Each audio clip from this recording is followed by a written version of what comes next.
Right. 1 second. Let's mute everybody. Okay, great, great. All right, cool. Cool, cool. Welcome, guys. Thanks to the guys that have joined us. And I know this post was a little bit of a last minute thing, but we are planning to actually get this recording put on YouTube as well, so people can actually watch it back and forth. And it is simply to have a discussion about the right to buy, right to acquire.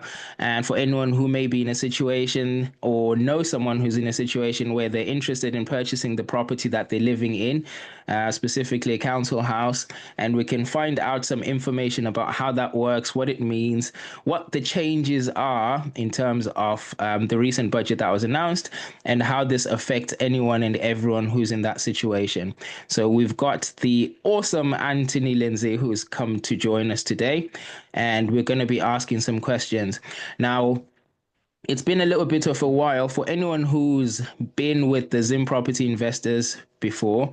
It's been a while since we've done this Zoom call as well. So bear with us. For anyone who's not in the Zim Property Investors group, feel free to let me know in the chat on the Zoom or in the comments on Facebook, and we're happy to add you in. So for anyone who doesn't know who we are, we're the Zim Property Investors, and it's just a community of people that are interested in property, wherever you are in the world. We share information that helps us in our journey, and we also have people in our community who have the skill set to support you. So, mortgage brokers, for example, engineers and handymen and anyone tradespeople that can actually assist you with either advice or their services as well. So feel free to join us if that's something that you might be interested in and you're not part of. So how this is going to work, guys, I'm going to start this conversation with Anthony. Just asking questions, having a conversation about what this is. For anyone who has a specific question that they might want to ask, feel free to drop it in the comments. And I will ask you to unmute a little bit later on, and we might need to speak to you for clarity. And if you're on Facebook, hopefully you can hear us as well. And I will have a chat about the question that you've asked, and hopefully we'll help a few people today. So we're planning to not run this anywhere past 7 p.m., guys. We might finish earlier, but we're not going to go past 7 p.m. So apologies for anyone who might still want to be talking after that. But that's how far we're looking to go with it. So please ask your questions in the chat, and I may ask them for you or just ask you to unmute. Okay, then, without wasting too much time, uh,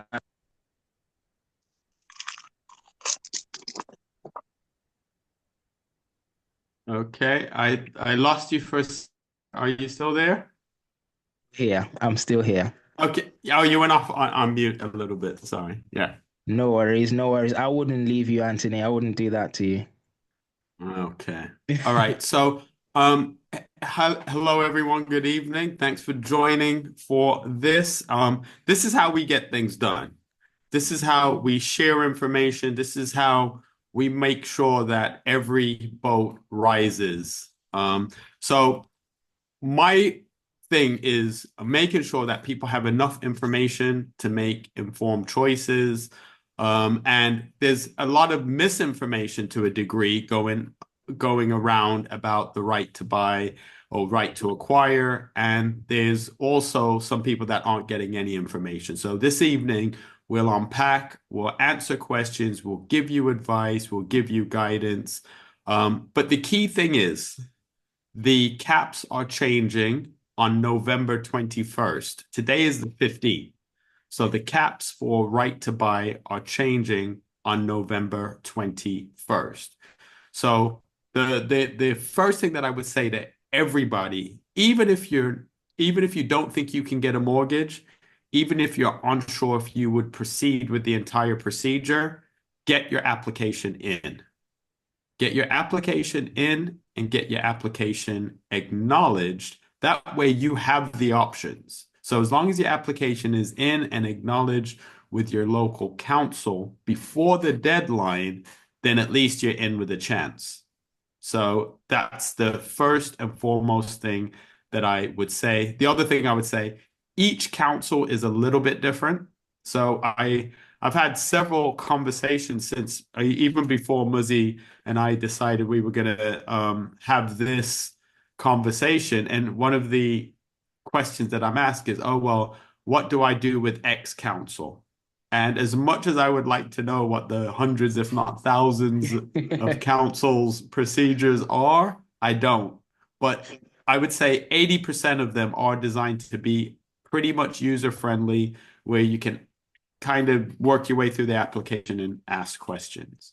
So that, just as by way of introduction, my name is Anthony Lindsay again. I've been in finance for 30 years. I've done not not like in 10-year blocks, but I've done about 10 years of wealth management, about 10 years of collections and debt collections and litigation, and about 10 years of lending, both in mortgages and this personal lending. So my thing is making sure that I give you a holistic advice that I always put your family first. I'm not, some young broker just coming in the game trying to just get deals. I want to continue to build on my relationship and help as many people as I can. Amazing. That is brilliant. I'm glad you've actually pointed that out as well, because that's one of the things I wanted people to know about you. So fortunately, I've had the blessing of being able to speak to you in person, got to know about what it is that you do. And we've been on stage together as well. So it's fantastic to know what it is that you're doing and what you're about. So thanks for pointing that out. And so today, as you've mentioned, we want to have a chat about these changes that are taking place. So if we can actually just strip this back down a little bit for anyone who might want to understand realistically, what is right to buy or right to acquire? What's the difference between them, if there is a difference anyway? If we can actually just start there. Okay, so loosely speaking, the right to buy would be someone who is living in a council property. They've been a resident there for the required threshold, which might vary from council to council, and Mm, they decide that they would like to purchase that property that they're living in. Okay, so they've been living there, they have the tenancy agreement, they're in good standing, and they can fill out what's called a right to buy request. So it's a RTB1 form. So the first thing that you would do is you'd go to your council's website, you could do a search for right to buy, and usually what it's going to do is it's going to tell you the criteria. So you can check to make sure that you meet the criteria, and then it will have an application process. The mhm. right to acquire, quite frequently, is more, it's a similar thing, but broadly speaking, is you may be a council tenant or you may be in social housing and you want to purchase a property from the stock, but not necessarily the property that you're living in currently. So you're still purchasing a property, but it may not be the property that you are living in. Mm. Okay, well, that's interesting. So, with right to acquire, you can buy a house, not the one that you're living in, but a different one in the stock. And do you Yeah. then get to pick one, or they show you what's actually available? Yeah, so there'd be houses that are available, and it would this is when it would come into, how many kids you have, what gender they are, what age they are. So they'd have to approve which ones you could select from, but it wouldn't be a circumstance where it's like a lottery and they just give you something and you have to take it before you know. So you'd still be given information and you'd still have choices to make. But as I said, it's usually not the one that you're living in when you do the right to acquire. I think generally majority of people, specifically the ones that are listening here, because we share some of this information in the group and we talk about what options people have. So generally people know that if you're in a council house, you may have an opportunity or you have an opportunity to purchase that house that you're living in after staying for a period of time. And as Anthony's mentioned, the threshold depends on the council. So what we really want to delve into today is why are we talking about it today, and you've touched on the fact that the threshold or the caps are going to be changing on the 21st of November. So what exactly is changing, and how will this affect someone who's considering doing this? All right, so we're talking about huge sums of money. Um, so in London right now, and I right before you and I spoke, I was just talking to someone and they were approved. They got their application in. It was triggered by some of the correspondence that we've had. They got their application in. They're in London. So the cap was 136,400. So that's the maximum. Now, and also there are different limits on houses and apartments. So the criteria for the houses versus apartments are different. If you're outside of London, the cap was 102,400. So again, because of the property price difference between being in London and being outside of London are different, those caps apply. Now, after the new discounts after the 21st of November will be between 16,000 and 38,000, depending on the region that you're in. So we've gone from London top cap of 136,400 to a range between 16,000 and 38,000, depending on the region that you're in. And Ah, this is huge. that is This massive. is ginormous. Yeah. And another reason why this is important, I mean, it's money, but I guess some people view it as, well, it's kind of not real money because it's unrealized money in a sense, which is why, in all fairness, I have always told people that have the opportunity to complete the application. And a lot of people are like, I'll get around to it. I'll get around to it. Because in their mind, they're quite often aren't thinking, how long would it take to save 136,000? It's just a subtraction. It's just a number on a piece of paper to them. But now I think I had a client that I was talking to a year and a half ago about right to buy, and she was saying, "Oh, I'm thinking about." I said, "Do it, do it, do it." She called me this week because now it's changing. It's that fear of missing out, isn't it? It's the FOMO. Now people are actually realizing that, wow, I'm gonna be missing out. And the reason why we talk about these numbers is because a lot of lenders will allow you to use the discount as your deposit, right? Which is a really good point. So you may feel, and I think some people, this is why they didn't move forward. They're like, oh, well, I don't have enough for a deposit, etc. Lenders will allow you to use that £136,000 as your deposit on the property. So to a degree, and I'm saying this loosely, it's not specifically correct, but loosely, you could say it's almost 100% mortgage in the sense that other than the legal fees and some of the moving costs, and when I say moving, I know you may not be physically moving, but other than that, the out-of-pocket expenses are a lot lower because you don't have to come up with that money for the deposit. Exactly. So you've jumped straight to a point that I really wanted to drill in as well. I'm glad you've actually pointed this out because I mean we've spoken about this before, about one of the reasons why people don't necessarily want to, or they hold themselves back from buying a house, is because I don't have the money for a deposit. Right. And a lot of times they actually write themselves off because they're basing it on what they have in their account. And one of the things is, I'm living in a council house, and if I want to buy this house, and all you hear is the house is worth 200, 300,000, you're like, I haven't got that money. I'm not even going to bother asking. But one of the Yes. things that you've pointed out, which we've seen happen so many times, is some lenders, as you've mentioned, are open to using the discount as a deposit, which means for some people you've actually got more than what you need to get Yes. yourself started. And sometimes you just have to ask the question. Can we just get further into that actually? If you can potentially tell us of any of the clients that you might have worked with, or even if we can use some examples of numbers, what that really means for someone who might be in a similar situation and has the deposit, but not knowing that they have the deposit in there.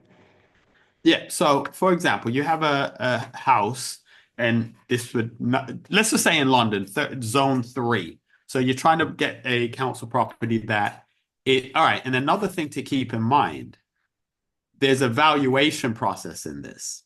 So you might find that if it were not a council property, it might have been valued at 350, but then they might come in and value it at 320, right? Which actually works in your favor. So then they value it, let's just say they value it at 300,000. If you then got the full discount of 136,400, this is pre-November 21st, Yeah. that means you only need a mortgage of 163,600, Uh-huh. right? And now we're talking about different affordability criteria. We're talking about a different income criteria because now you're only looking for a mortgage of 163,600. So let me explain that to you. So quite often what happens in this industry is people that have been working in it for a long time, they banty about phrases and terms and acronyms, and the client or the buyer, you can feel like, ooh, I feel uncomfortable asking what that means. So I'm not going to Mm. assume everybody understands how a mortgage works. So you have a property, or you're living in a property, and you want to purchase it, and it's worth, or it's valued at, it's not worth, it's valued at 300,000. Okay. That 300,000 is the total amount that you would need to buy it if you were buying it cash. Yeah. Now, a mortgage is essentially just a really big loan. What you do find, again, just as a rule of thumb, banks are going to want you to have some skin in the game. So that's your deposit. So they may say, well, we want you to pay down X percent. So 300,000, let's just say they want you to pay down 10%, that would be 30,000, right? So Uh-huh. that means the property is valued at 300,000. You're paying off 30,000. So 300,000 minus the 30,000 is 270,000. That's the amount you're now borrowing. So that's the mortgage amount. All right. But when we now apply those discounts using that same scenario, you're now paying down 136,400. So 300,000 minus 136,400 is 163,600. That's the amount that you're borrowing from the bank. So that's now the mortgage. Now, the reason why banks would be willing to use the deposit as a down payment is because, always remember this, and this is what you always see at the bottom of any mortgage conversation. It's an FCA requirement, is your home is at risk if you do not keep up your repayments. So the bank knows that because it was valued at 300,000, and to an extent they've been paid 136,000, if they need to then recoup their money because the individual is unable to pay, they have an asset worth 300,000. So that's why they're open to having that conversation about using that as a down payment. So I wanted to take a little bit of time to just explain that, because I don't want to assume that everybody understands the process and what the terminology is. So just always think about a mortgage as a really big loan over a really long period of time in most cases. Yeah, absolutely. And I think it's really good that you've actually sort of broken it down and explained what a mortgage is to start with. Because the truth is sometimes, when you're in an environment where you're just speaking about the same thing constantly, and you then get trapped into an assumption that a lot of people understand what you're talking about, the terminology you use, the acronyms that we throw around, especially in the property world, some of them is just Yeah. so it's Yeah. good to kind of come back to earth and explain things in layman terms just for people to understand a bit better.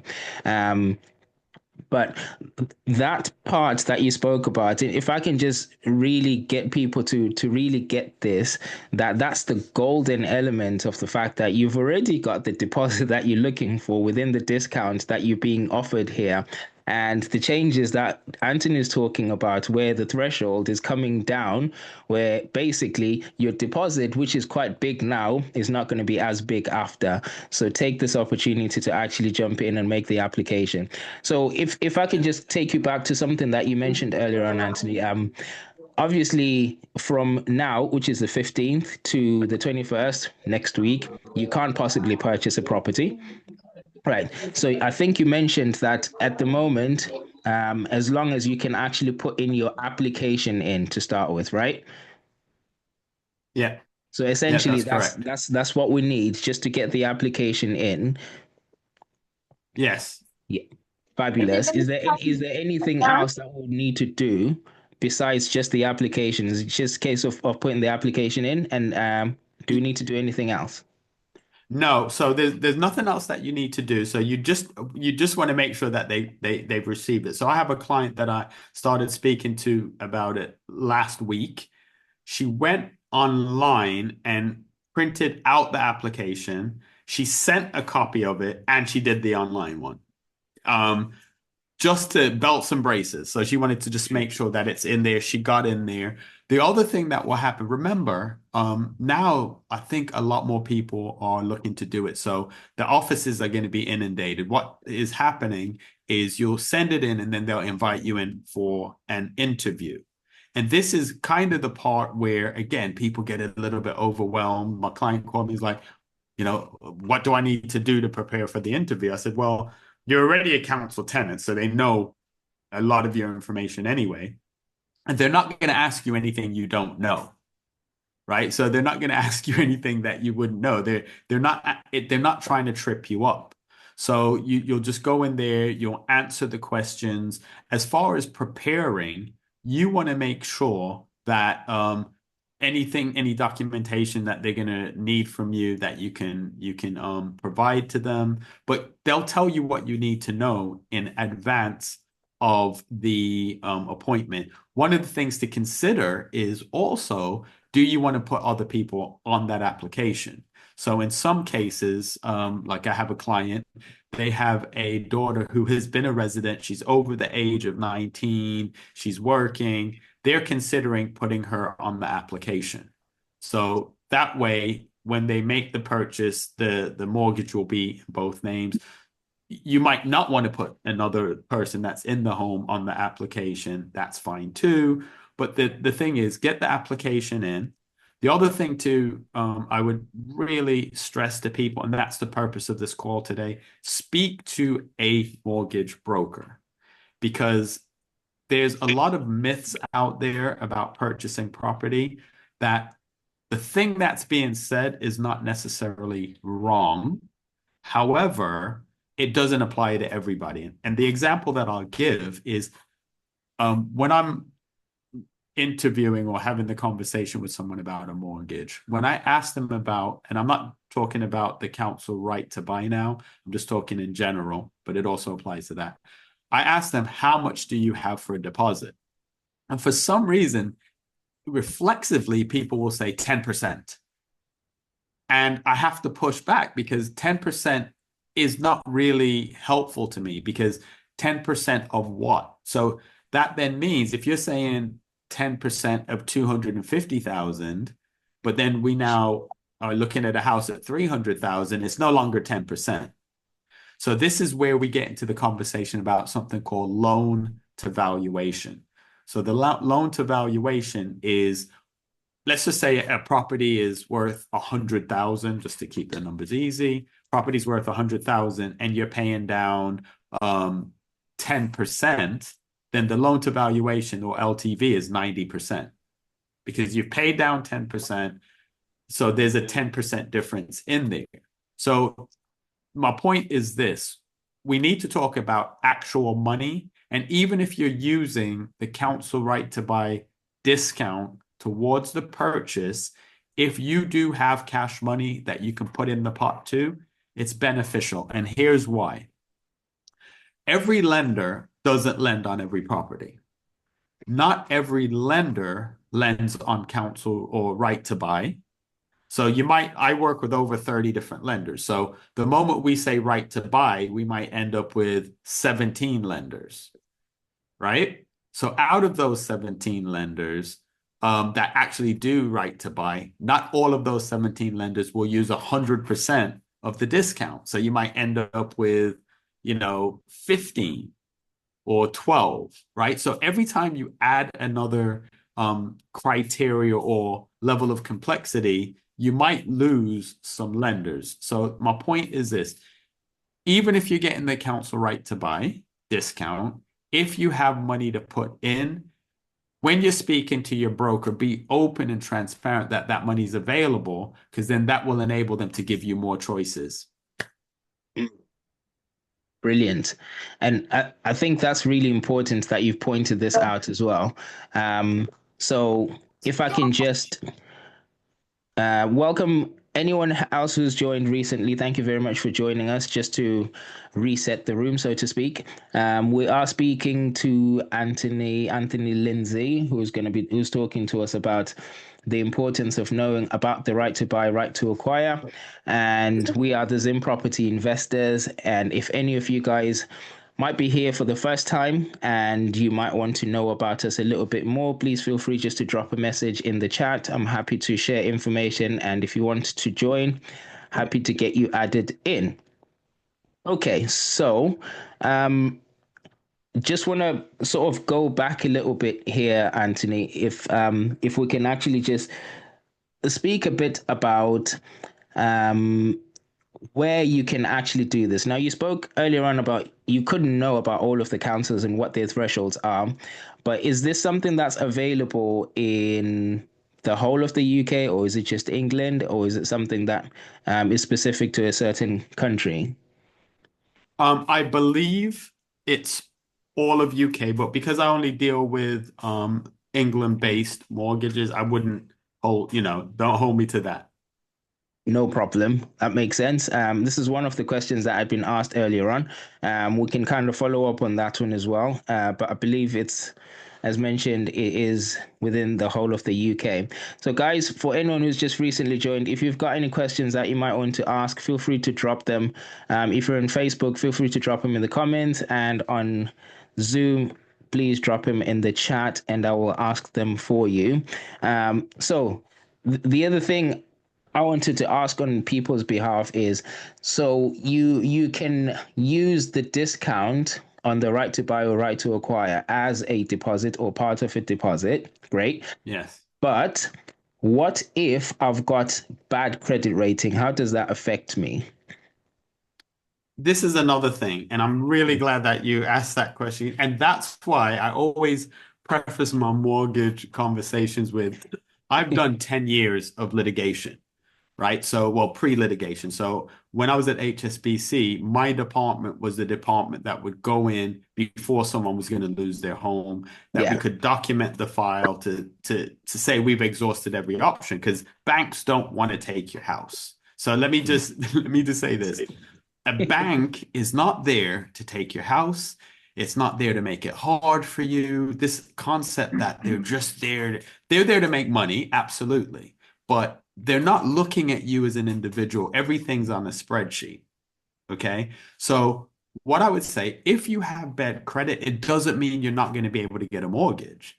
It just, remember when I was saying about 30 to 17 to 12, you might then just end up with fewer lenders that can do that. And because there's a higher degree of risk for that lender, more likely than not, you're going to be paying a higher interest rate, Yeah. right? But you may be able to circumvent that by having a higher deposit. Do you get what I'm saying? So that's why I'm saying you want to speak to a mortgage broker, because I love that we have these forums, and I love TikTok, and I love social media that introduces concepts. But no two properties are the same, no two borrowers are the same, no two deals are the same. So that's why we want to avoid this thing where, oh, well, I've been told that you get 4.5 times your salary for a mortgage amount. Well, no, because not everyone, I can get some people 7 times their salary. Some people are only going to get 3.5. So we just need to look at all the different bits about that unique individual And then we look at the criteria from the different lenders, and then we can tell you what is best for you. Because one of the other things, I know you probably hear this because you're in the industry. People say, "Oh, is now a good time to buy?" Or what's a good interest rate? And I lose a lot of clients because when people ask me, just give me a guide on the interest rate. I'm like, no, because if I tell you 4.25, but you would have actually got 3.25, I'm going to lose you. If I Yep. tell you 4.25, and then when we work through your paperwork, it comes out at 5.25, you're going to say I lied to you. Why would you care what somebody else's rate will be? You need to know what deal is going to match you, your affordability, and what's best for your family. Absolutely. I love that as well. That it's it's becoming very clear for anyone who's listening here that you need to get your own assessment. Everyone is running in their own lanes. Yes, there is an element of the process is similar, but each person has got their own circumstances, and each of those circumstances determine what the outcome is going to be. So the reason I brought up the credit rating question is the amount of times I've heard people say, I've got bad credit, so I can't. And I always ask the question, okay, bad credit rating on whose standards? Yes. Right. Yeah. So, and in most cases, one, they don't actually know what the credit rating is. And two, even if they do know what the credit rating is, they don't know whether that's actually that allows them to get a mortgage or not. And in most cases, they haven't spoken to a professional. So it's circling back to the whole concept that you've been speaking about for the past 5 minutes. Speak to a broker, speak to a broker, speak to a broker. That's the answer to the majority of these questions, right? Yes. Yeah. And in going to the whole concept of speaking to a broker, I know you're really good at what you do, and I've heard feedback from other people as well, by the way, that you're really Oh, good at what you thank you. do, which is very helpful. And I've seen that you've actually dropped some information about where people can find you, which is fantastic for anyone who might need to speak to Anthony about different things in terms of mortgages. I'd recommend you actually speak to him. For you, what advice would you give to a person who's in different circumstances? Now, right now, we're speaking specifically about the right to buy and right to acquire. And yes, I agree with you. I need to speak to a broker. I get it. How do I decide what broker to speak to? Are there any tips that you might want to give me if I'm going to go find a broker? That's always good question. Always good questions.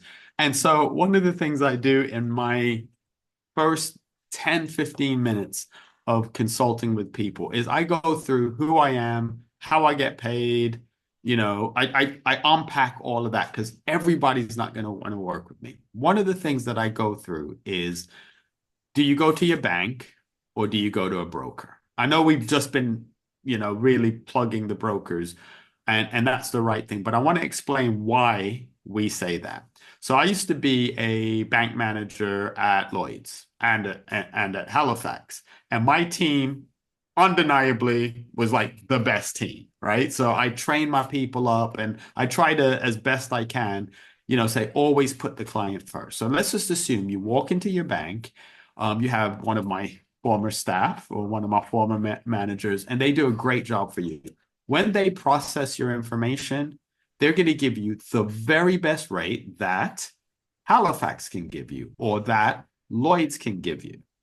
But it doesn't mean that that's the very best rate that is out there because each bank specializes or has a avatar of their ideal clients. So, for example, Nationwide is really good for first-time buyers. They have a lot of benefits that they offer to first-time buyers. When I was dealing with high net worth clients, usually I'd end up with Barclays or Halifax. There's other banks that are really good for maybe some people here that have just recently relocated or just come to the UK. So I say that to say this, your bank can only give you their best deal. The reason why we recommend that you go to a broker is because a broker is going to work with 30, 40 different lenders, right? So that's number one. Number two, as far as brokers are concerned, we all use the exact same systems. Don't let anybody fool you. right? So we're all using the same systems, we're going to the same banks, we're getting the same rates. So the real difference between brokers are going to be one of two things. Are they self-employed or are they employed? So I've been both. Now, one of the benefits of an employed broker is they get a salary regardless, plus they get their commission. So it can drive a behavior that can be more customer centric. It can be drive a behavior where they're going to place you with the best bank, right? But sometimes they don't work as hard for you because, They there's get not that paid commission anyway. instructive, Hmm. right? Now, the thing about a self-employed broker is you're going to have a variance of fees and fee structures. So me, for example, anyone within our network that comes through here or any of my personal networks, I would charge them a lower fee, but I charge them a fee, Hmm. right? Um, but you might find some, and I charge a flat fee. Some brokers will charge a percentage of the mortgage. There's different configurations. The key thing is we are required by the FCA to be transparent about our fees. So that's the key thing. So I guess, answering your question, you want to make sure that the person that you're dealing with has integrity. You want to make sure that they explain things to you, even if they have to explain it 5 times. You should feel that you're able to ask a question about the most expensive purchase you're ever going to make, Absolutely. right? And you should also feel that because within the process, you have the estate agent, you have the solicitor, you have the broker. The only person that actually works for you is the broker because the estate agent works for the seller. The Hmm. solicitor just crosses the T's and dots the I's. The broker is there to make sure that you get into your home because you don't actually want a mortgage. No one on this call wants a mortgage. Everybody wants a home. But a Yeah, mortgage is what you need to get in order, and a mortgage broker is the person that's going to facilitate that. So look for someone who's honest, look for someone who is going to explain the fees, take the time, and look for someone that's responsive. Because this is the other thing. Throughout the process, there's lots of different things that happen. And so the bank will liaise with the broker and say, oh, we need this document, we need whatever. The average purchase time in the UK is 6 months. 50% of mortgage deals do not go through, right? And that could be because the buyer, that could be because the seller. Now, it's only as fast as the slowest person. So the whole process is only as fast as the slowest person. And what they say within the mortgage industry is time kills deals. So it's only as fast as the slowest person. Time kills deals. You don't want your mortgage broker to be the one that makes it take longer and your deal falls through. So look for someone who's responsive, honest, transparent, and someone that is going to earn their money by working hard for you. brilliant, brilliant. And do you think, like generally, mortgage brokers are open to answering these questions as well from your experience? What I find, again, I've been in the industry 30 years in finance in general. As with every industry, I think, and everyone here works somewhere, and you may agree, you may disagree with me, but I think within the general population, there's 15% within any vertical that are really good at their job. I think there's a percentage of people, I would say maybe another 30% that are they do enough to get by. And then you have you have people that are just there for the check, right? So I think within the mortgage industry, because it's finance and you have self-employed, et cetera, and you have commissions, I think what I found in working with mortgage brokers, a lot of them are really good until they get you on the hook. Yeah. So once they've got the agreement in principle from you, they've got all your documents, they've got their first payment from you, they're really good. Then you just go into that bucket of everybody that they're working with. It's like builders. You know this. It's just like builders. Don't get They me get the started. deposit, they put the tools down, you know, put a big hole in your wall, and then they're looking for the next job because they know that you're They've stuck with got you them now. now. They've got you now. Yeah. Yeah, no, appreciate that. I think these are some really good tips for people to actually consider when making decisions. So just to reiterate for people that are part of the call now, please ask your questions in the chat. We're just going to go through a couple of things that you guys have actually put in. If you've got any questions after what you've heard so far, please drop them in there and we'll ask them through. So I can see quite a few people have asked about joining the group, the Zim Property Investors Group. If you can just see the message that I've put down there, for anyone who might be interested in joining, please feel free to drop a message to the phone number that I sent. Someone's also asking for Anthony's details, which are there in the chat as well. I will resend them in there as well for anyone who might want to get in touch. Brilliant. So Constance. So I can see quite a few people are actually just making general comments, which is good. Thank you very much. There'll be equity already by the time you complete the purchase. And I think this was to do with the fact that the discount that you get from the right to buy is also considered as a discount to as a deposit to the property when you purchase. So you actually potentially already have equity in the property before you actually buy it. So it's a good point to point out there, Nozi. So Constance says, I've heard a situation where the lender, so let's mute that person, where the lender valued the house minus the discount, if that makes sense. I am in the process now and I would love to share my experience, very traumatic, but I have accepted it and doing what the housing association has requested for me. So Constance, if you're here, could you just give us a bit of context and see if Anthony can help you with this? Hi, Muzi. Hi, everyone else. Hello. Thank you for bringing this topic. Yeah, I've been living in the house I'm living in now for almost 13 years. And I've always been procrastinating to buy it because it's a housing association property. I was initially in a council property and then moved into this housing association property. And I did apply for right to acquire beginning of the year, about April time. And when I was given, they actually asked for mortgage in principal first, which I was given by Halifax. They valued the house. They actually gave me the mortgage in principal. I think the figure they gave me was 220,000, no, 206,000.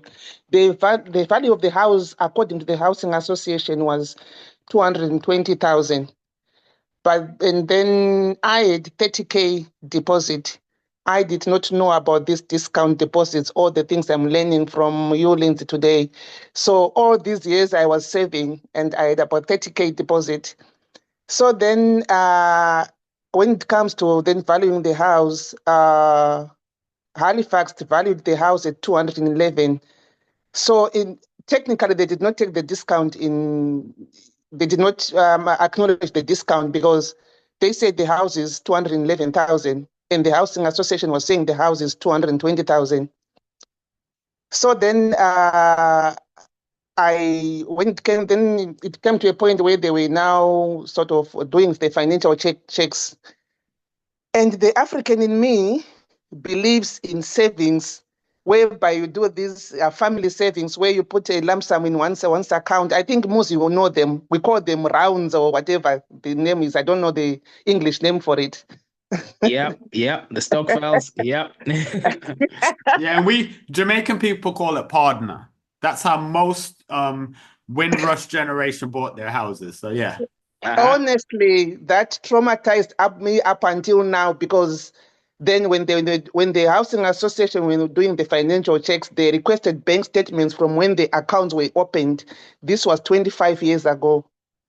And they went through all the bank statements, but because of these rounds, clubs, whatever, they completely declined the deposit. They say it's dirty money basically because we can't money laundering.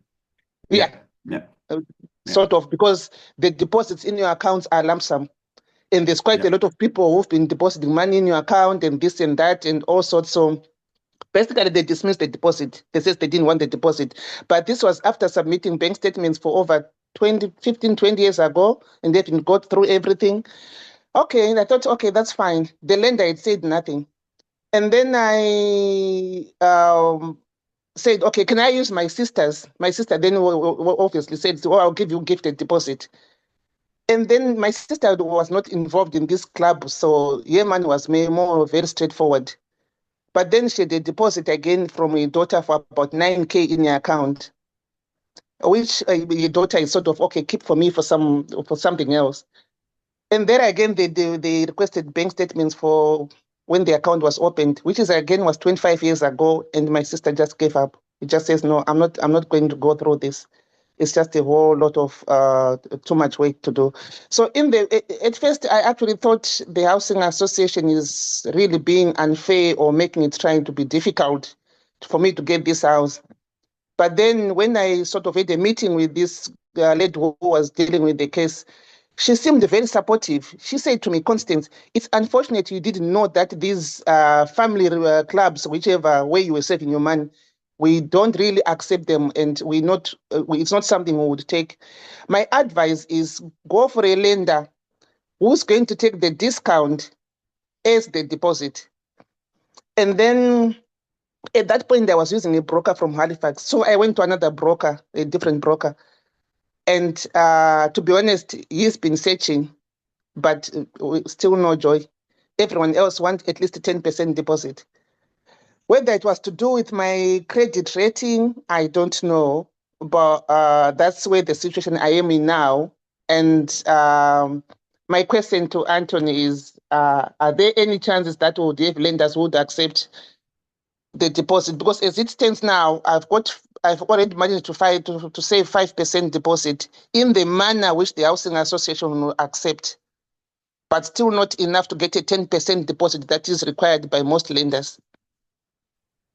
All right, so this is recorded. That is everything that needs to be said in order to underscore why my passion is my passion. Why, as soon as Muzzie and I spoke about this, I was like, when can we do it? And this is also why I do monthly mortgage workshops. Mortgage workshops. So number one, I tell everybody, you don't start applying for a mortgage when you need the mortgage.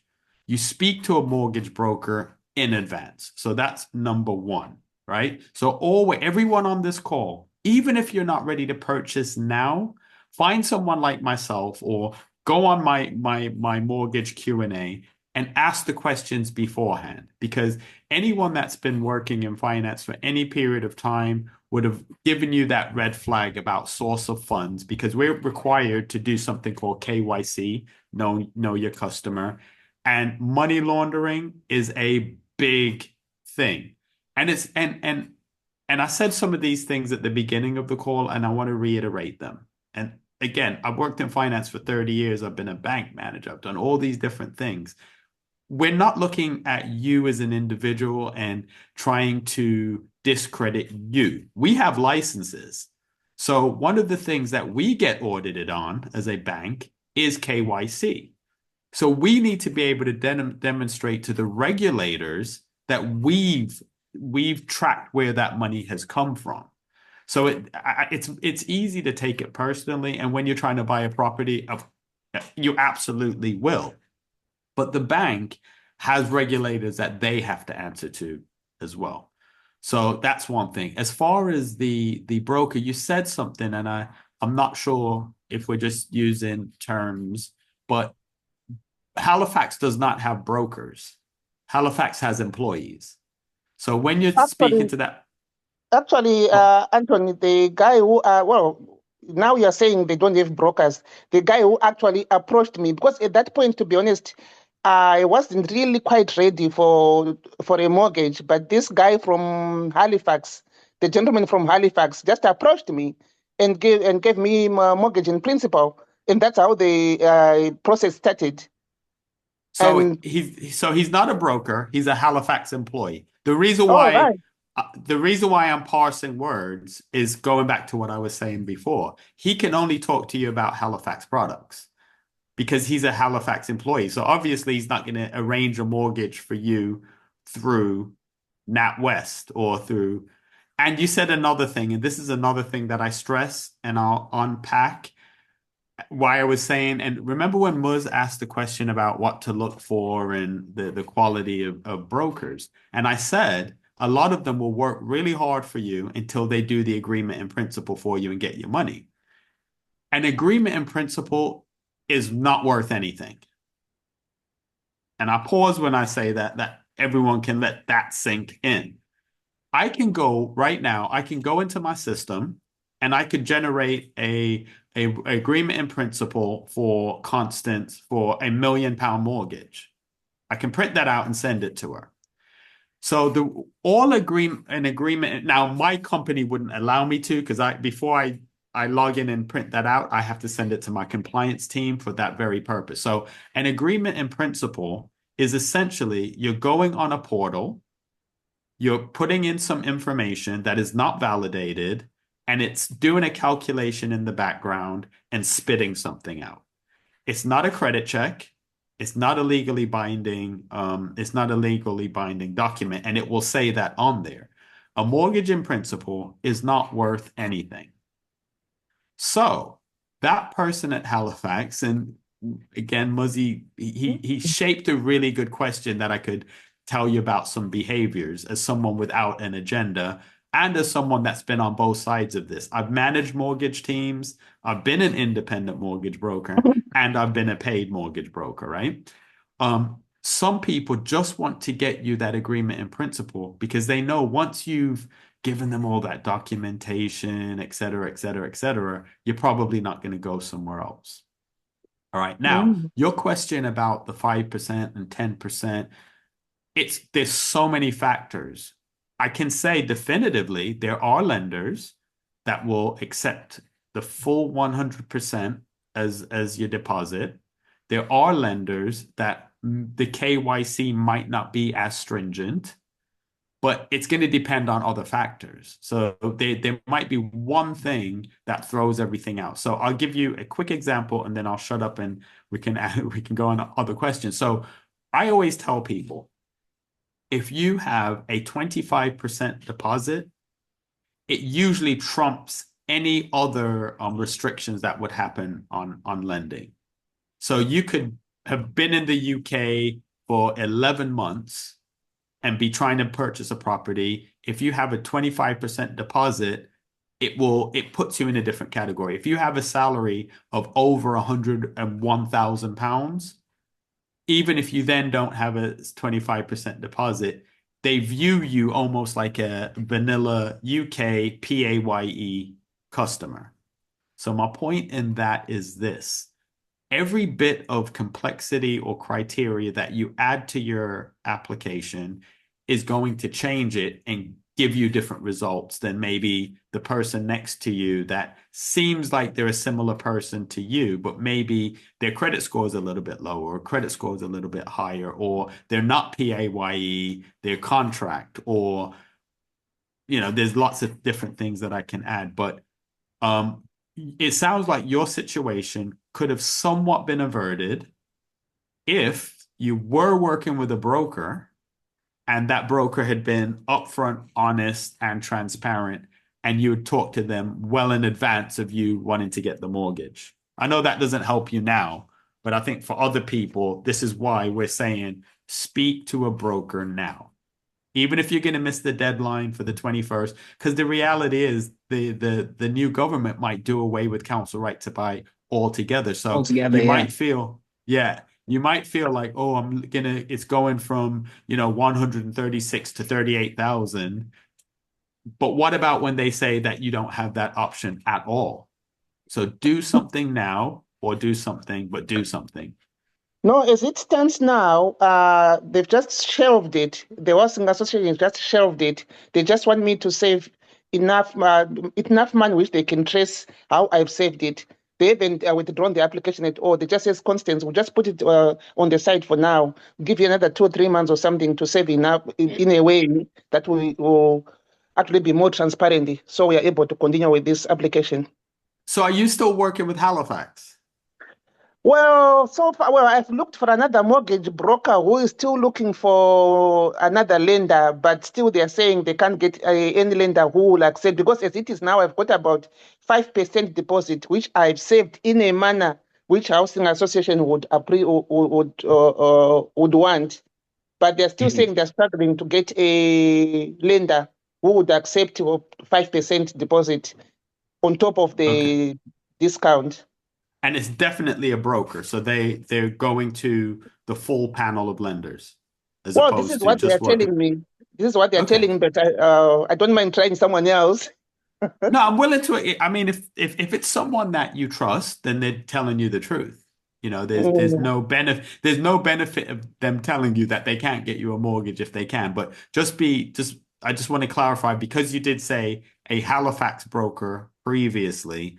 I just want to make and I sure left him and I looked for someone else, because the Halifax broker, he said definitely he's not going to help me in any way. You know, all he needs is the 10% deposit. So then I looked for another. I don't mean to keep parsing words, but if he works for Halifax, he's not a broker. Oh, well, you know He's not. the broker knows. Yeah, in that sense. No, but what I'm saying, he's a Halifax employee that does the mortgages. So Yeah. I guess I'm being pedantic, because if you are now with someone else that is only looking at one lender and is therefore telling you that you can't get it with the 5%, then you've moved from one person that was looking at one thing in Halifax to another person that's looking at one thing. So just ask the question, just say, how many different lenders do you work with? But as I said, this is the FCA requirement. They're supposed to tell you that up front. Are they whole of market? You know, it's part of our requirement. And it's one of those things most clients don't want to hear it anyway. So I understand why a lot of people don't go through that initial process. I do. And as I said, I lose 7 out of 10 clients just because I explain and follow the procedure. But the reason why I do that, because I've had to knock on someone's door and take their property. Do you get what I'm saying? I've been there. I know. So I take what I do, and I'm not saying other people don't take it seriously. I'm just saying I have a different life experience, and I realize all the things that can go wrong. So if I'm talking to someone and they, as some people might feel now, Anthony, you're over explaining it. Therefore, I'd rather go with the guy that just told me, oh, tell me how much the deposit is, first name, last name, email address, and I'll send you an agreement in principle same day. If that's what you want, you're not going to want to work with me. But if you want someone that's going to be thorough, explain things, and sometimes save you from yourself. Because I've had clients that have said, on paper, you can afford this, but I've looked at your lifestyle. Let's put another 10 years on this loan that your payments are a little bit lower. If you want to overpay, you can, but I don't want you come Christmas saying you can't afford to make a repayment and messing up your credit. Okay, and maybe not to take so much time on my case only. I think there are other people who are asking. So with this new thing coming in now, the discount was initially 9,000. What does it mean after 21st of November? That's if at all I don't get successful and I have to try again. Our discount was 9,000 before, well, when I applied. After 21st of November, what would be the discounts for the right to acquire? Well, you've already applied. You've already applied, so the numbers should be the same because you've already applied, right? So this is for people that apply after the 21st. And I'm not sure what the threshold. I wouldn't be able to say. It's going to be a range. It's not going to be a number. And when you go to your council's site or homeowners association, they'll be able to advise you on what the numbers are. Okay, thank you. Thanks for bringing that up, Constance. I think quite a few people have similar issues on that. So it's good that you brought it up, and thanks for sharing your personal information, and appreciate it, Anthony, for responding to that with some information which is quite helpful to quite a few people. So we're just gonna whiz through some of the questions that are being asked here. I've grouped up some of them. So because he had asked earlier on, and Nozi Ross is asking the same thing as well, which is what's the difference really? What's going to happen on the 21st? Why is it important that we keep talking about the 21st? I know you sort of touched on it earlier on in the call, but for anyone who might have missed it, would you like to just quickly tell us what's actually changing on the 21st that people need to be aware of? Okay, so right now, the maximum discount in London for the right to buy, the maximum discount is 136,400. All right. So that means whatever the property is valued at, they're going to take 136,000 off, and then that means your mortgage will be for that remaining amount. After the 21st, the range is going to be between 16,000 and 38,000, depending on your region. So ultimately, after the 21st, you're not going to get as much of a discount as you would before the 21st of November.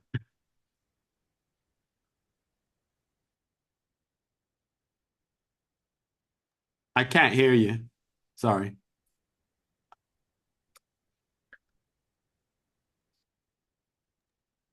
There you are. Yeah.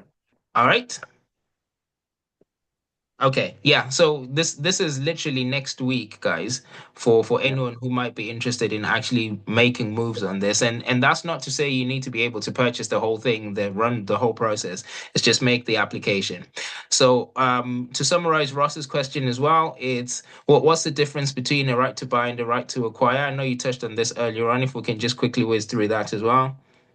Broadly speaking, the right to buy is usually when someone's buying their council property that they're living in. The right to acquire tends to be around housing associations, or you're purchasing a property from the stock of the housing association or council, but not necessarily the one that you're living in. Brilliant. Thank you. Thank you. So right to acquire, you can actually access other properties that you're not living in it.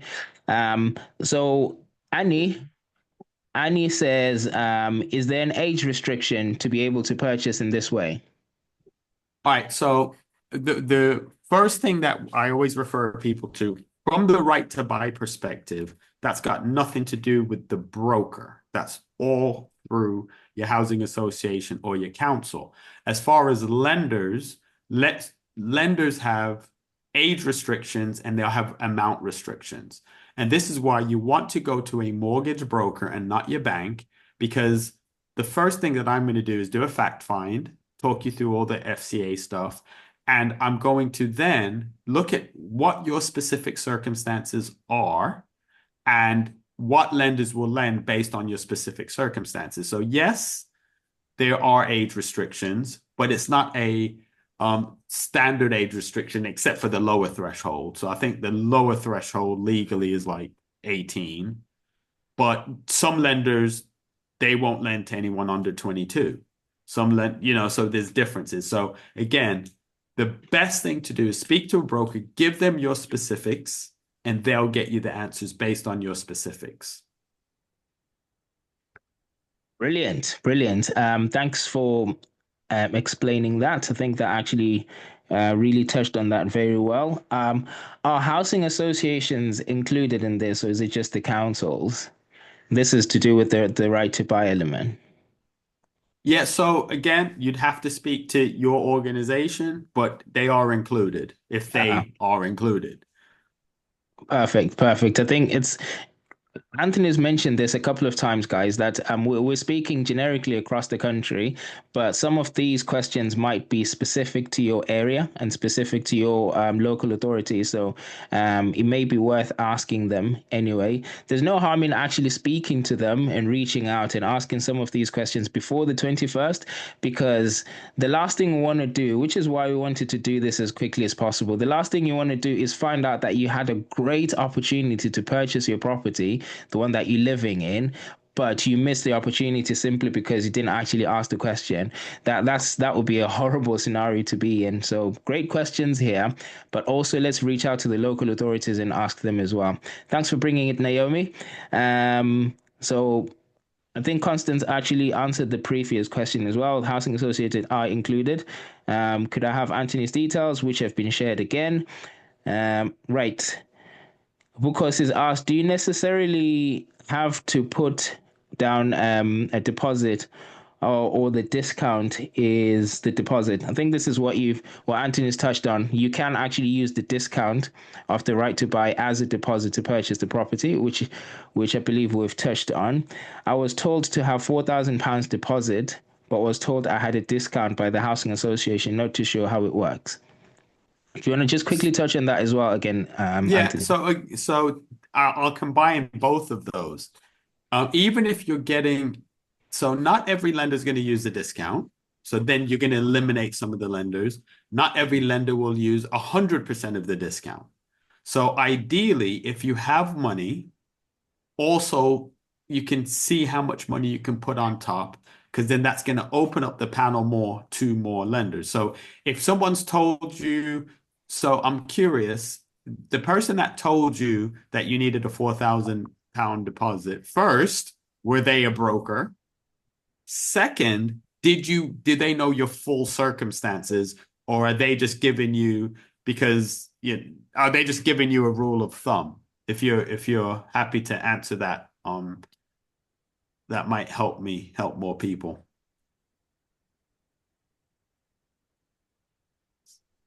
So it's Bukosi. Are you here? If you can just unmute text, if that's okay.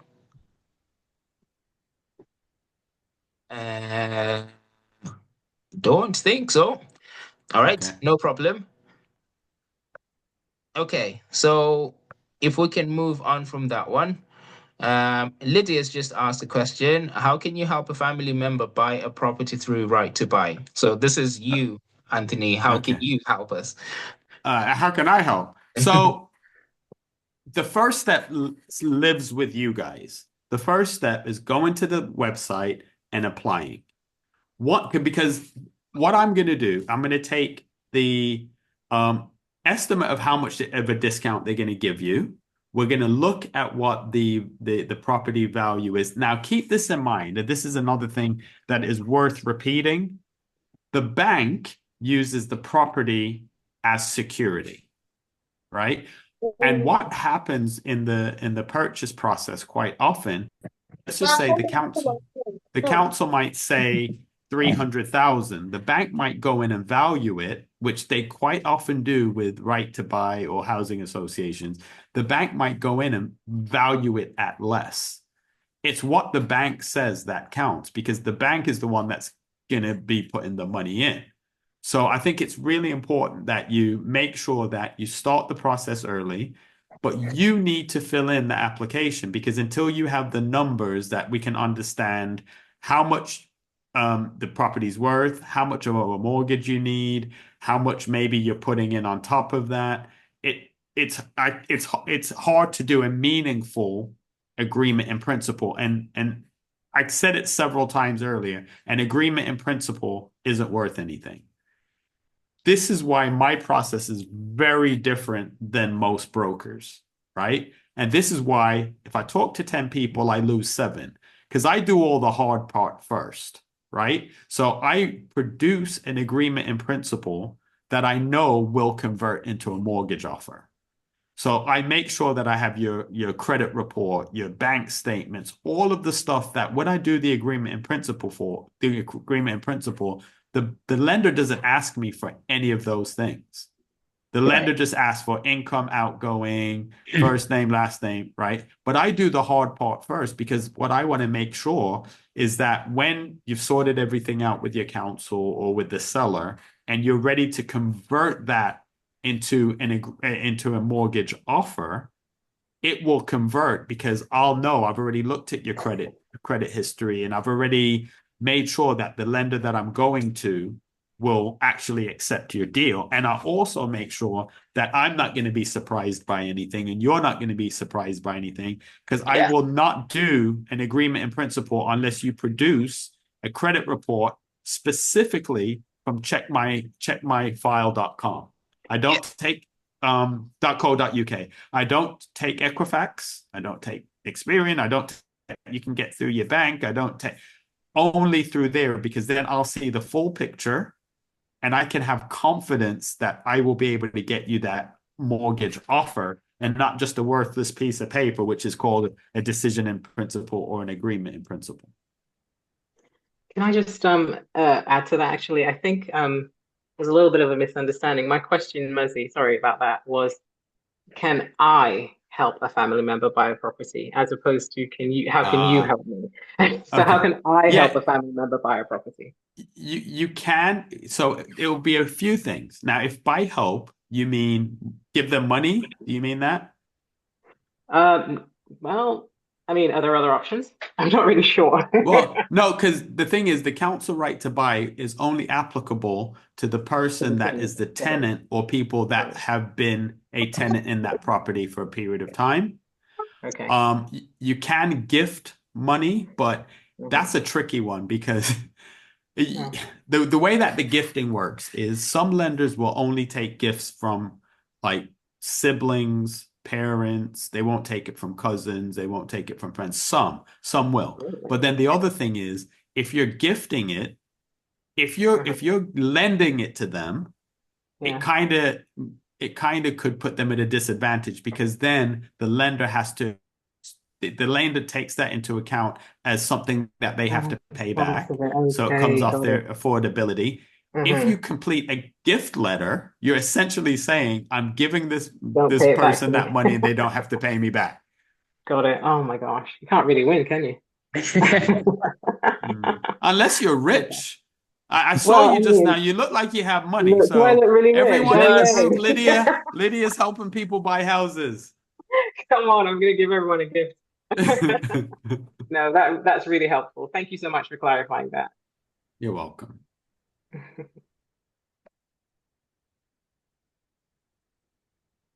I can't hear you. Thank you for asking the question. I'm back now. Yeah, I'm back now. Thanks for asking the question, Lydia. Appreciate the responses as well, Anthony. Just want to point out something that's been mentioned on the Facebook Live as well.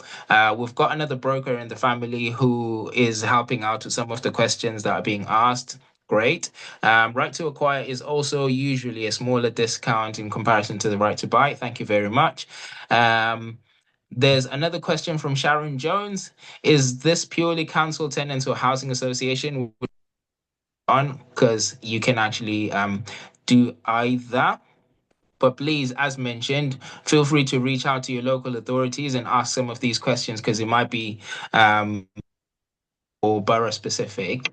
So thanks for asking the questions, guys. We've got more Blessing, who's just asked, is the 25% deposit from the local authority or 25% deposit from the depositor savings? I think I know what that means, but can I just clarify? More Blessing, are you here? If you can just unmute and clarify your question for us, please. If you could unmute, I can see you're here.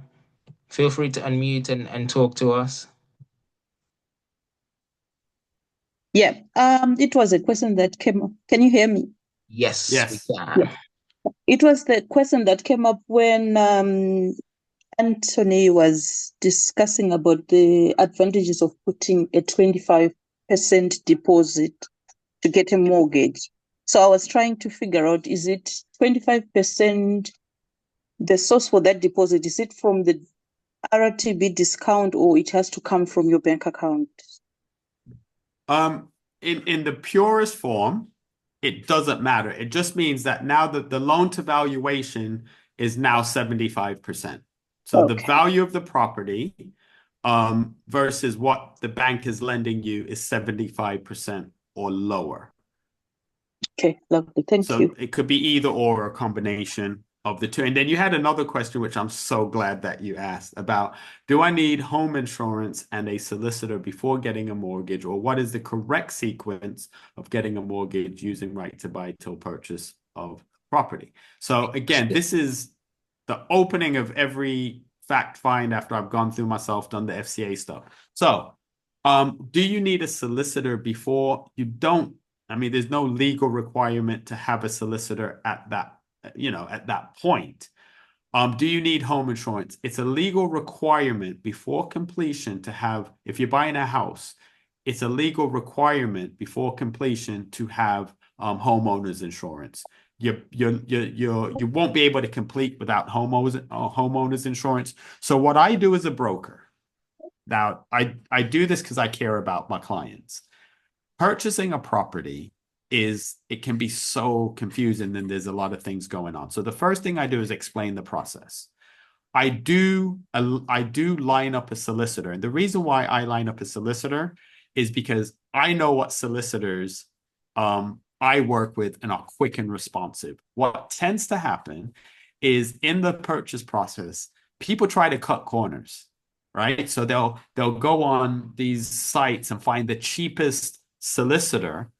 And the reason why I use the air quotes is because quite often it's a panel. It's like one of these automated panels where they give you access to a portal, and there's a solicitor that sits at the top of that for the legal reasons, but there's kind of like case handlers.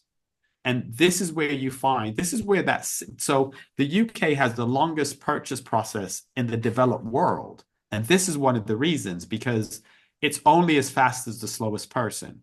So I get you a solicitor that I know I can pick up the phone and speak to. It's not just going to sit on some portal. I get notifications. I get updates. I can move them along. So there's not a legal requirement, and don't let any broker or estate agent do what's called conditional selling, saying in order to get a mortgage, you have to work with. That's illegal. I don't do that. But if you trust your mortgage broker, you should trust that they want your deal to go through quickly. You should trust that they have the right solicitors, keeping in mind not every bank works with every solicitor. So your mortgage broker will find the lender that's going to lend to you, have someone in their panel that they know can pick up the phone and speak to that works with that lender. And they should also tee up insurance for you. FCA guidelines require that when I speak to you about your mortgage, I also make sure that I can not only get you in your house, but keep you in your house. So we're required to talk to you about protection. We'll talk to you about will. We'll talk to you about estate planning. And can I just say this to everybody? And I keep stressing this. I've had to go and do the last stage before someone loses their house. The main reasons why someone loses their house cannot be prevented. So you can't necessarily prevent yourself from getting sick, prevent yourself from losing your job, but you can protect yourself when those things happen. So my rule of thumb, guys, it's not just about getting the mortgage, it's about staying in the house, and it's about making sure I would say a rule of thumb, 15% of whatever your mortgage payment is, have a bit aside to make sure you have protection, that, if you or your husband die during the life of the mortgage, it's paid off. That if one of you gets sick, there's something in place, because it happens. It happens. So that's a long answer, a lot of stuff in there. The sequence is you're going to need the right to buy in process and the numbers. Then we'll get you the agreement in principle. While we're doing that, we'll gather all your details. We'll line up a solicitor, and the rest then will just be getting the mortgage offer and then doing the searches, etc. Thank you. Thank you for bringing those questions. I think they're very, very helpful. And the angle that you just took, the answering of that question as well, Anthony, is really, really good. The finance side, a lot of the parts that we don't tend to think about as much, because we get excited about getting the home, is the insurance side and making sure that you protect yourself from things that can be inevitable. So thank you very much for pointing that out. We've also got Lydia in the family who can help with some of the financial things that people might need to be aware of. A great YouTube channel that she's got where she shares some gems in there about the finance side. So really, really good good topic to actually discuss in that.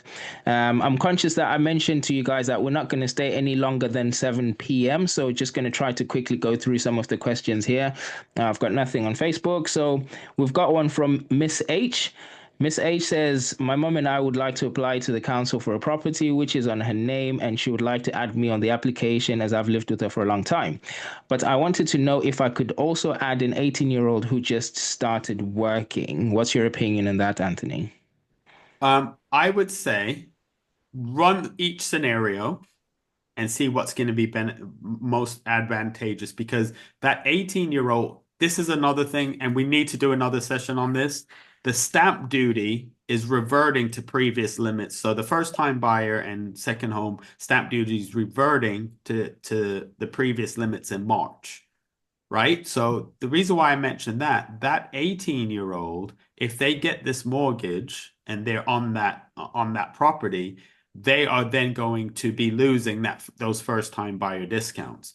They won't be what they were before, but there'll still be some discounts. So I would run through all the scenarios and see what's most beneficial. And keeping in mind, as far as the mortgage overall term, it's always going to be determined by the oldest person anyway. So if there was a thought that by having an 18-year-old, you could have a longer term, that's not the case. Thanks for pointing that out. And I'm hoping that answers your question there, Miss H. I'm going to need to quickly rush through. I can see there's two people that have raised their hands. If you just bear with me a sec. Constant has just asked, how much is your consultation fee? You've mentioned that it's a requirement from FCA for you to disclose your fees. Oh, Lord, I shouldn't have said that. No, my fees, so I do flat fees. I don't do percentages. As I said, I do all the hard work before I expect to get paid, because if I haven't done any work, I shouldn't be paid. So my standard fee for application, so that's to get you the agreement in principle, I don't charge that until I've done the fact find, got all your stuff, etc. My standard fee is $295, so £295. However, anyone in our community, I charge £99. Okay? Now, the reason why I do my fees the way that I do is because, remember, I said I'm not going to do an agreement in principle that won't result in a mortgage offer, because otherwise it's just a piece of paper. So I charge £99 for an agreement in principle. I charge £495 for your mortgage offer. If I haven't done my job correctly, you're not going to get the mortgage offer. Does that make sense? So £99 for the application. I've charged $495 when I get you the offer. And keep in mind, this is the other great thing about working with a broker.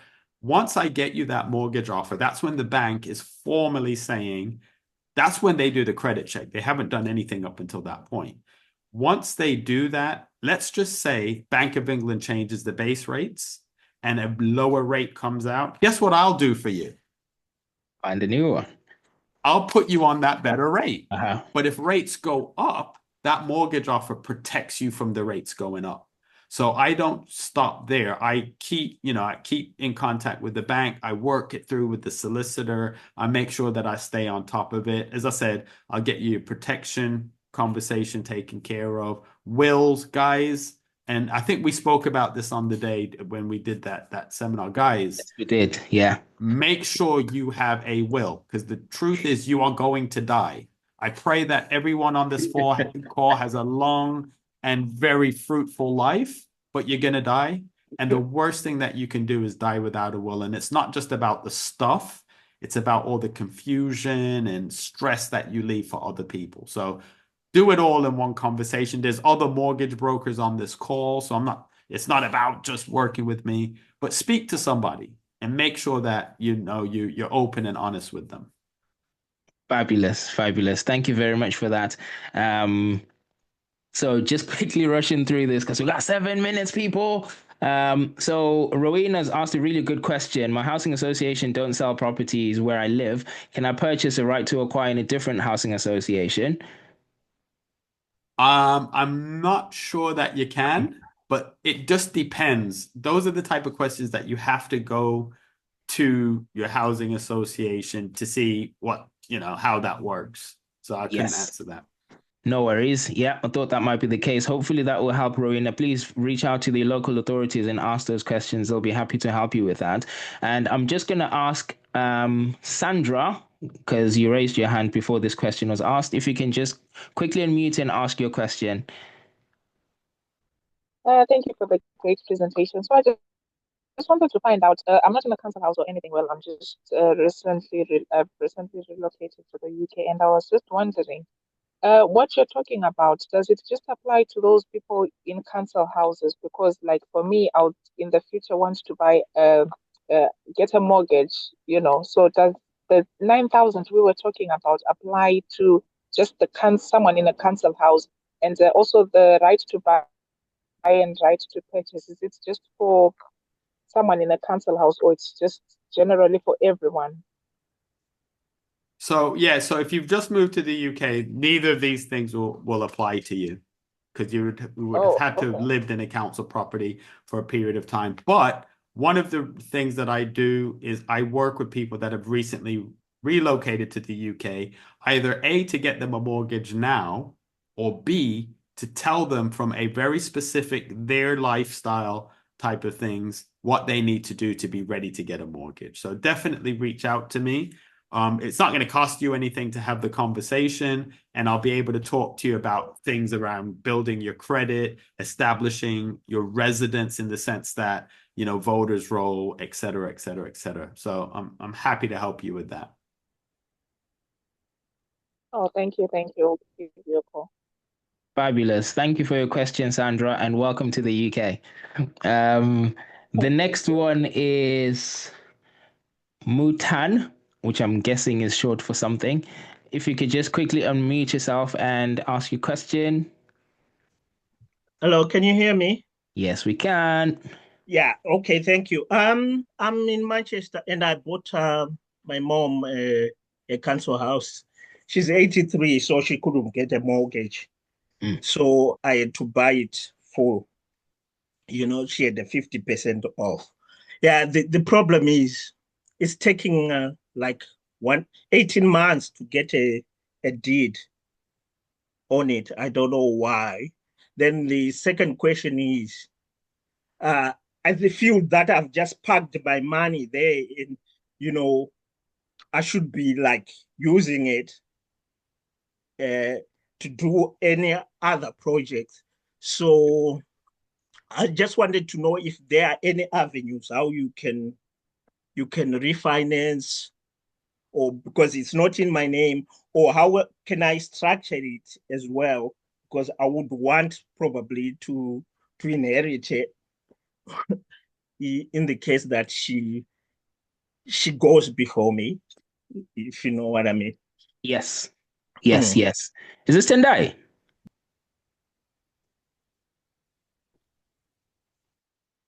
Sorry. So is that Tendai? He's on mute. Okay. I would say with the deed, that's not something I can help you on, but we're in England, despite the fact that we have AI and we can now catch rockets out of the sky. It still takes a while for the deeds. And on the other thing, I'd say speak to Muzzie, because I think he can probably give you some strategies to use that, because you bought your mama house. That's amazing. That's really good. And I think Muzzie would be the right person to talk to about some strategies to increase your wealth. Yes. I think that was Tendai, if I remember well, I recognize that voice. And feel free to reach out. I'm happy to have a chat with you about what we can do with this, and see if we can move this forward. Thank you for that question, Tendai. And as for the title deeds, you can join the queue on that one. Don't worry, you're not at risk of losing the property, but there's a long list of people that are waiting for land registry to reflect their properties on the title. So don't worry too much about it. But it is a waiting game. Okay. So the question from Miss H, which I think is a very quick one to answer. Another question is, if we apply now and we don't get a reply before the 21st, would that mean we've missed the deadline of the 21st of November? I would say probably not. It's just that it's registered before the 21st. So depending on the process, if you've done it online, I would imagine just take a screen print, but it would send you a confirmation that you've completed the application. I haven't heard of anybody that's completing an application recently where they're not getting a confirmation that the application is being processed. Brilliant, brilliant. That was my thought as well. What I would say is as well, to top off what Anthony said, just apply. Just apply. Your case is stronger when you've made the application, even if you don't actually get a response. Just apply anyway, and then hopefully we can get somewhere with it. I've just had confirmations that the questions have been answered well. Thank you very much. So interestingly enough, Constance just mentioned something that made me smile when you were talking about your fees, and based on quite a few people who have actually reached out to me about certain brokers that they've worked with and the fees that they're being charged left, right, and center. And I've always been thinking, oh my gosh, oh my gosh, oh my gosh. So thank you for pointing out what your fees are, because with what Constance has just pointed out, quite a few people are being charged some ridiculous amount of money, and some of it is asked for upfront before they get any information. And this is one of the reasons why we created this platform, so we can share some of this information. Because let's be honest, if you've never experienced a process of purchasing a property, you don't know what abnormal means. Okay, so if the first time you speak to a broker, they tell you that the fee is £5,000, you might be thinking, okay, maybe that's normal, and you just make the payment, right? And it's good to actually join up with these conversations. And one of the things that I love about what Anthony mentioned earlier on is you don't start speaking to a broker when you need the mortgage, right? You start engaging with them way before, so you can have a bit of an understanding. And one of the ways you can pre-engage with people before you need this stuff is to be part of networks like these, where you're part of these conversations and you start to understand what the processes are like, and speaking to experts like Anthony, where you can get some information. So I'm hoping that what we've discussed today, what Anthony's shared today, has been helpful to you guys. And as mentioned, if you are not part of the community and you would like to join us, feel free to drop a chat. And I know a few of you have already sent the message. I've sent a phone number to say, feel free to reach out to this number and we'll get you added in. And for anyone who's been asking for Anthony's details, we have shared them in the chat here, and on Facebook we're going to put them on there as well.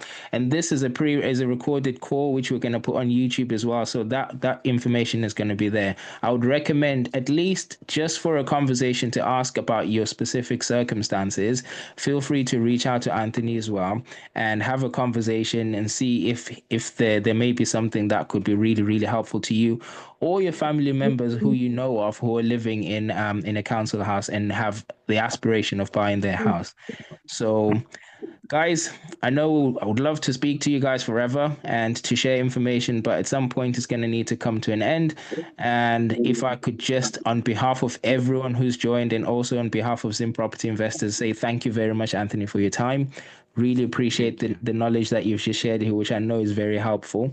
And if you'd like to share a little bit about where people can find you before we close this off. So I put my information in the group. So just make sure you do that. But the key thing is I am here to answer your questions. One of the reasons why I've started the monthly mortgage Q&A is that people know what their rights are, that they can make informed choice.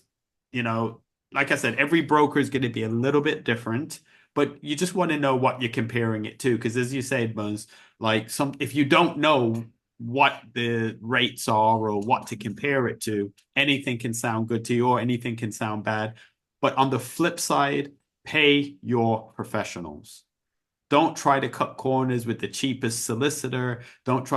So go for value, go for people that have a reputation, and go for people that are going to provide a good service. Fabulous, fabulous. Absolutely love that. Right, and thank you very much. We're going to bring this to an end, guys, and wish you a lovely Friday evening and a good weekend, guys. I'll see you guys soon. Take care.